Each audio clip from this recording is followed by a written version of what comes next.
C'était un secret de polichinelle, c'est donc désormais officiel. Marc Concasse rejoint la liste d'Olivier Bettati à Nice. Le conseiller général socialiste qui a claqué la porte du PS se retrouve donc aux côtés de plusieurs anciens conseillers municipaux et adjoints de Christian Estrosi.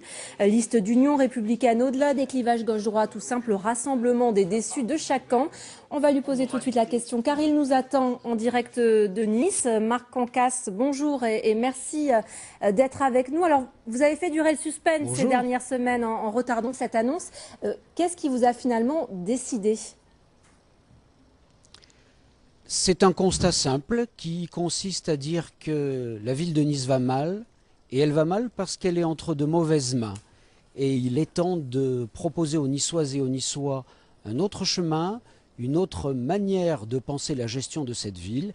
Et c'est avec Olivier Bettati que nous avons décidé d'offrir aux Niçoises et aux Niçois ce nouveau chemin à la faveur d'un document solennel que nous avons signé, qui est le document le plus ambitieux qui ait pu signer des élus en France et qui s'appelle « Charte éthique pour une nouvelle pratique politique sur la ville de Nice ». Christian Estrosi, d'ailleurs, en a signé une semblable il y a quelques semaines. Qu'est-ce que, à travers cette charte éthique, vous voulez marquer comme différence ?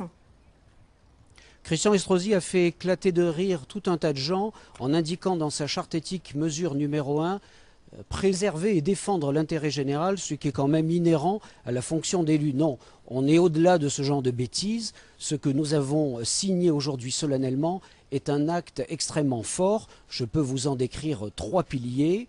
Le premier, c'est l'obligation pour les élus qui composent la nouvelle majorité municipale d'avoir une activité professionnelle ou une source de revenus autonome afin de ne pas être dépendants de la vie politique. Ça, c'est un premier point.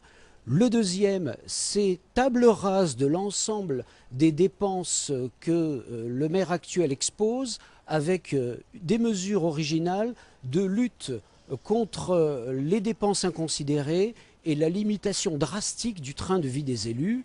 Et enfin, une série de mesures, là aussi sur la transparence et la vie politique, dont vous aurez le contenu à la faveur des communications que nous ferons durant cette campagne. Donc là, on est bien d'accord qu'on est sur le mode de gouvernance, la façon de gouverner, mais en ralliant une liste menée par un ancien adjoint UMP de Christian Estrosi. Sur le fond, quel projet commun allez-vous pouvoir défendre ensemble alors que jusqu'à présent, tout ou presque vous divisez ?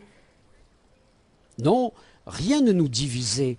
90% des délibérations qui sont présentées dans les collectivités auxquelles nous appartenons, qu'il s'agisse de la ville de Nice ou du Conseil général, sont votées par la droite et la gauche. Qu'est-ce qui nous divisait? C'est uniquement le positionnement que les partis politiques nous imposaient dans des carcans idéologiques. Il a démissionné de l'UMP, j'ai démissionné du Parti socialiste, ces carcans ont sauté, nous sommes des hommes libres.